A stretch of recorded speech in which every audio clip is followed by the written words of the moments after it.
तक्षशिला के गुरुकुल में एक और विशेष दिन था। चाणक्य अपने शिष्यों को जीवन के गूढ़ तत्व सिखा रहे थे।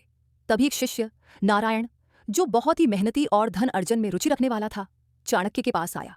उसकी आंखों में सवाल थे जो उसे अंदर ही अंदर खा रहे थे। मैंने हमेशा अपनी मेहनत से संपत्ति कमाई।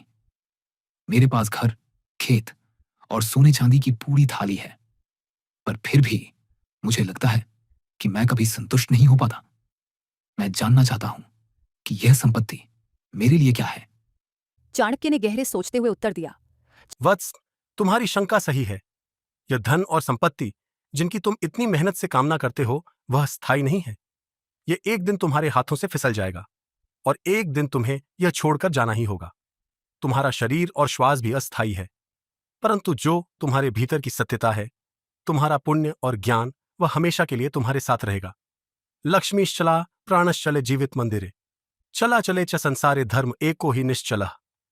वह धन जो तुम्हारे पास आता है वह चंचल है, जैसे तितली को पकड़ने की कोशिश करना। तुम्हारी सांस भी चंचल है, किसी भी समय यह रुक सकती है। तुम कितने दिन जीवित रहोगे, तुम कहां रहोगे, यह कोई नहीं जानता। जो केवल शारीरिक भौतिक धन पर निर्भर करता है, वह अंत में खाली हाथ जाता है। गुरुदेव, तो फिर मेरे पास क्या शेष रहेगा? जो शेष रहेगा वह तुम्हारा पुण्य है, तुम्हारे द्वारा किए गए अच्छे कार्य हैं। तुम्हारा ज्ञान, तुम्हारा आत्मबोध, वही तुम्हारे साथ रहेगा और तुम्हारा अस्तित्व अमर रहेगा। एक व्यक्ति जो केवल धन के पीछे दौड़ता है, वह जीवन में कभी शांति नहीं पा सकता। धन जब तुम्हारे पास नहीं रहेगा, तब तुम्हें सच्ची संतुष्टि और सुख नहीं मिलेगा। परंतु जो पुण्य और ज्ञान तुम अर्जित करते हो, वह तुम्हारी आत्मा की धरोहर है। यह किसी भी काल में तुम्हारे साथ रहेगा। तुम्हारे अच्छे कर्मों और ज्ञान के द्वारा तुम मृत्यु के बाद भी अमर हो जाते हो। यही सच्ची संपत्ति है, यही स्थायी है। शिक्षा, पुण्य का महत्व। वह धन जो तुम्हारे पास है, वह कल तुम्हारे पास नहीं होगा, परंतु तुम्हारा पुण्य तुम्हारे साथ रहेगा। वह तुम्हारा मार्गदर्शक होगा। तुम्हारा ज्ञान तुम्हारे अस्तित्व की आधारशिला है, जो जीवन और मृत्यु से परे है। तुम्हारा कर्म ही तुम्हारा वास्तविक धन है।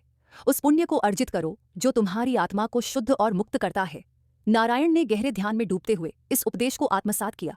वह समझ गया कि धन कमाना महत्वपूर्ण है, परंतु जो धन आत्मा को शुद्ध करता है, वही असली धन है।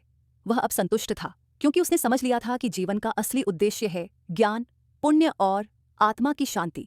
धन नाशवान है, पुण्य शाश्वत है। तुम्हारी आत्मा का उद्देश्य ज्ञान की प्राप्ति और पुण्य अर्जन में है। यही असली संपत्ति है, जो मृत्यु के पार भी तुम्हारे साथ रहेगी।